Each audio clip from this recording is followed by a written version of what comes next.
3 women left me. 3 homes were emptied. 3 chapters closed, each one quieter than the last. But the deepest pain wasn't in the breakups. It wasn't in the packed boxes or the hollow silence after the door clicked shut. It was this. The truth I kept avoiding in all 3 relationships was the same. And it was mine. I told myself I was just unlucky in love. Maybe I just hadn't found the right person. That timing, personalities, and circumstances, they were to blame. But the more I sat in the silence after each goodbye, the more I realized I had been carrying the same wounds into every love story, and I expected love to heal what I refused to face. This isn't a success story. It's not a lesson on how to get her back. It's a reflection of what happens when a man learns love, not by having it, but by losing it again and again and again. Let me walk you through 3 real relationships I've lived through. Not to relive the pain, but to finally see what it was trying to teach me. Maybe you'll see yourself in these moments. And maybe, just maybe, you'll find your lesson before the door closes one more time. She was beautiful in every way I thought mattered. Elegant, smart, wildly expressive. She had a laugh that made rooms warmer, and a way of looking at me like I mattered more than I believed I did. We met in a time of hope, a fragile time. Both of us were running, not toward each other, but away from something we hadn't healed. Old ghosts, old stories, old versions of ourselves we were tired of dragging around. And maybe, in that moment, love felt like rescue. She made me feel seen. Not just noticed, but deeply seen. And I tried to be what she saw in me. But what I didn't understand then was it that I wasn't falling in love with her, and she wasn't falling in love with me. We were falling in love with what we represented. She represented possibility, healing, home. I represented stability, presence, safety. But none of that was real yet. It was all projection, a house of mirrors reflecting back what we wanted to believe. I mistook admiration for compatibility. She wanted kids. I did too. She loved books. So did I. She cried during movies, and I held her hand like that meant something eternal. It felt perfect. Until it didn't. Because admiration doesn't teach you how to disagree. It doesn't show you how someone processes stress, or grief, or disappointment. And when life showed up uninvited, we didn't know how to meet it together. A loss came, unexpected, heavy, sharp. It wrapped itself around our home like fog. She needed to talk about it, to process, to weep into my chest and hear words that made the ground steady again. But I didn't know how to hold grief. Not hers, not even mine. So I went quiet, detached, numb. Not because I didn't care, but because I didn't know how to come out loud. And just like that, we weren't holding hands anymore. We were holding on to a version of us that only existed when things were easy. The arguments started slowly, not loud, just weary. She'd ask, "Why won't you talk to me?" And I'd say, "I'm trying," but I wasn't. I was retreating. Each conversation turned into a silent negotiation.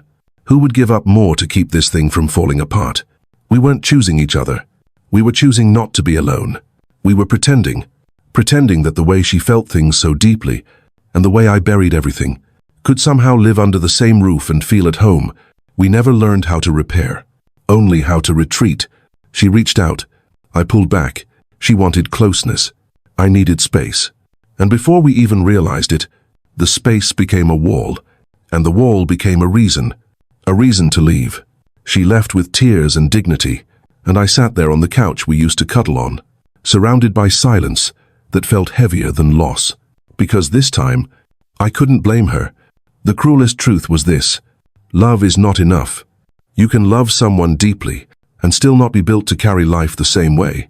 You can love someone with every part of your heart and still not know how to stay when life gets hard. If you're not willing to learn how to suffer together, you will suffer separately, silently, until one of you lets go. That was her.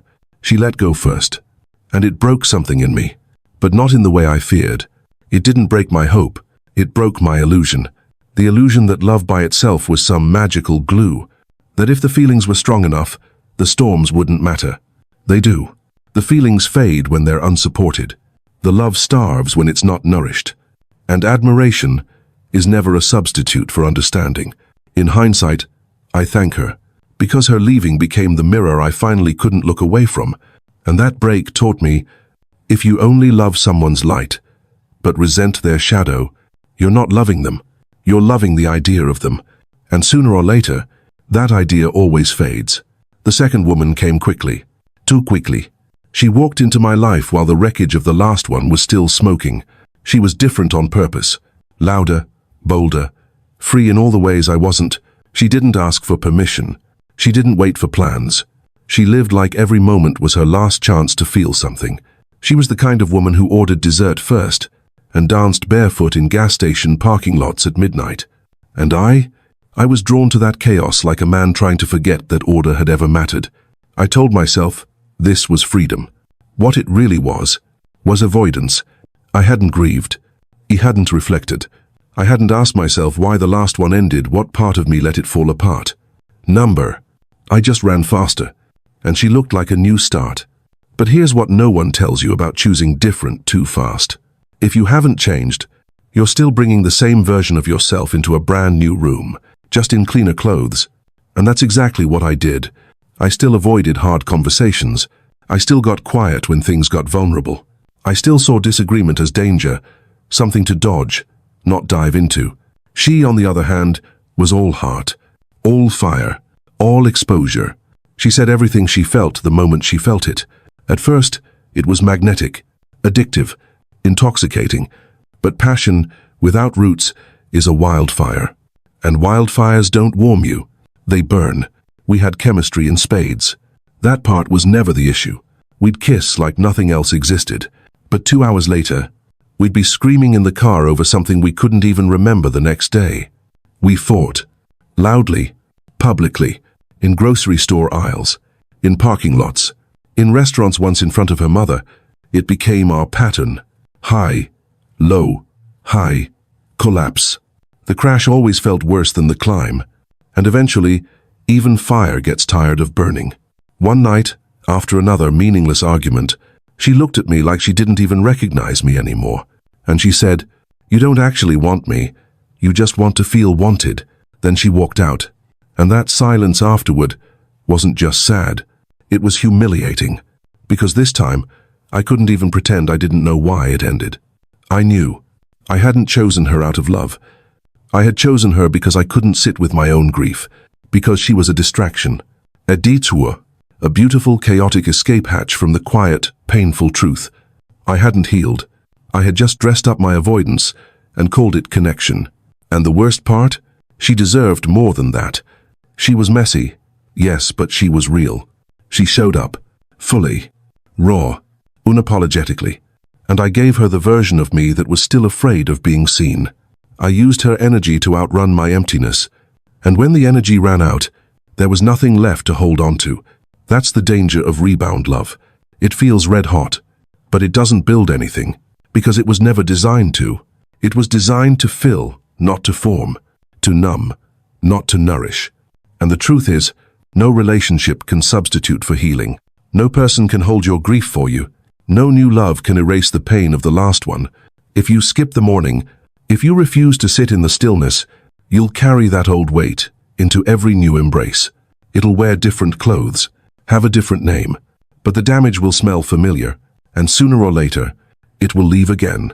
Just like she did. She was the most put-together woman I'd ever met. Sharp, clear, driven.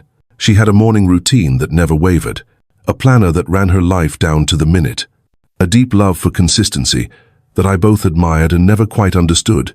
She had boundaries, goals, systems. She didn't chase attention. She didn't tolerate excuses. She walked into rooms like she knew exactly why she was there and what she would and wouldn't accept. And for a while, that steadiness felt like salvation. We were both accomplished in our own lanes. We respected each other's work. Our calendars overlapped like here's efficient, clean, cooperative. It felt adult, like we'd finally figured it out. No chaos, no drama, just mutual respect. But there's something deceptive about maturity without alignment. You can both be whole people, fully formed, fully functioning, and still not be compatible. You see, wholeness doesn't guarantee rhythm. She liked early mornings. I worked late into the night. She liked to plan weekends 3 weeks ahead. I liked to wake up and drive somewhere unannounced. She found peace in structure. I found peace in freedom. We didn't fight. We scheduled our disagreements like meetings, talked calmly, intellectually, about what wasn't working. Even our pain had bullet points, and that's where it got dangerous, because nothing ever exploded, so nothing ever got fully examined. We didn't have battles. We had quiet retreats. No yelling, no crying. Just an increasing number of nights spent in different rooms, working late, sleeping early, filling space with tasks so we didn't have to confront the distance. And that distance, it crept in like fog. Not enough to panic you, just enough to blur the picture. At some point, weeks, maybe months in, I realized something strange. I missed her, even when she was sitting across from me. And I think she felt it too. That slow unraveling, the feeling that we were coexisting peacefully, but not lovingly. It was all so civil, so polite, so sad, because it wasn't anyone's fault. She hadn't betrayed me. I hadn't hurt her. There was no villain. Just two people whose rhythms, once intriguing, had become incompatible. When it ended, there were no tears, no slammed doors, no long emotional monologues, just a shared silence, and a final sentence that still echoes in my memory. We could have built something beautiful if we were walking in the same direction. And that's the pain of a mature mismatch. It doesn't come from cruelty. It comes from clarity. When two lives that seem solid on their own just can't find a common tempo. It's not about blame. It's about alignment. And love, without rhythm, eventually fades into routine. A routine where date nights become calendar events, where affection becomes habit, where laughter is replaced by mutual efficiency. That was the third goodbye. And strangely, it hurt the least. Because by then, I understood. A relationship isn't measured by how little you argue. That's a false comfort. It's measured by how often you still choose each other when no one's watching. When it's not Valentine's Day, when no one's taking pictures, when the laundry's piled up and the dishes are cold, we weren't choosing each other anymore. We were choosing peace, but not presence. We were choosing what was functional, not what was felt. And love. Love doesn't survive long in absence. Not in the absence of conflict, but in the absence of emotional investment. You still respect her, still admire her strength, her clarity, her consistency. But I now know, two strong people going in opposite directions don't build a life. They just pass each other, like trains on parallel tracks moving fast, missing everything. After the third ending, I stopped dating, not because I gave up on love, but because I finally got honest about the pattern I kept calling bad luck. And when I say pattern, I don't mean the women I chose. I mean me. Because the common denominator in every relationship I lost was the man I was when I entered it. I kept choosing with urgency. From loneliness, from emptiness, from the hunger to feel chosen, seen, wanted anything but invisible. I told myself I was falling in love. But really, I was falling into familiar distractions, falling into chemistry that felt like home, only because it echoed old wounds. I noticed how I kept mistaking intensity for connection. If it was passionate, I assumed it must be real. If it felt safe, I assumed it must be boring. I noticed how I only opened up when things were good. But the moment conflict showed up, I shut down. I avoided discomfort like it was a threat. But love without discomfort isn't love. It's performance. I saw how I made women prove they were different from the last one. But I never once asked myself if I had become any different. And worst of all, I realized I had never asked the right questions early enough. Not, do we love each other? But, do we repair the same way? Do we fight with respect? Do we grow through tension or collapse in it? Do we define loyalty the same? Do we apologize with actions, not just words? Do we feel safe telling each other hard truths? In every relationship, I had focused on the chemistry, the laughter, the shared interests, the romantic highs, and I ignored the rhythm, the way we actually lived, the way we handled stress, time, silence, routine, the real stuff. So when I finally sat in that silence alone, not lonely, I asked myself a brutal question. What if love didn't fail me? What if I just never learned how to love well? And that changed everything. Because once you stop blaming the story, you finally see the storyteller. And when the narrator changes, the next chapter can too. I don't pretend to have all the answers, but after 3 real relationships, 3 endings, and 1 long conversation with myself, here's what I've come to believe about love. Love doesn't rescue you. If you feel incomplete alone, you'll feel misunderstood together. Love doesn't erase your past. It reveals where the wounds still live. Love doesn't thrive in extremes. It grows in patterns, in peace, in presence. Love isn't a reward. It's a responsibility, one you show up for, even when you don't feel like it. Love without compatibility becomes suffering. Compatibility without love becomes a transaction. The sweet spot? When both are present, and both people are too. I still believe in love. Not the movie kind. Not the poetic kind. But the kind that shows up when life is messy. When someone holds your hand, not because they have to, but because they still want to. And now, I don't want to be chosen for the best version of me. I want to be chosen for the real one. Because that's the only version that can stay. 3 women, 3 goodbyes. Each one taught me something I couldn't have learned from a book. But here's the truth. You don't have to lose love 3 times to learn how to hold it once. You just have to stop running from yourself. Ask the hard questions. Sit in the stillness. Heal before you reach. Because love isn't a finish line. It's not something you earn. It's something you steward with care, with courage, with self-awareness. So before you ask, is this the right person? Ask first, am I ready to love in a way that lasts? Because if you're not, even the best relationship will eventually become just another story you tell, about the one who got away.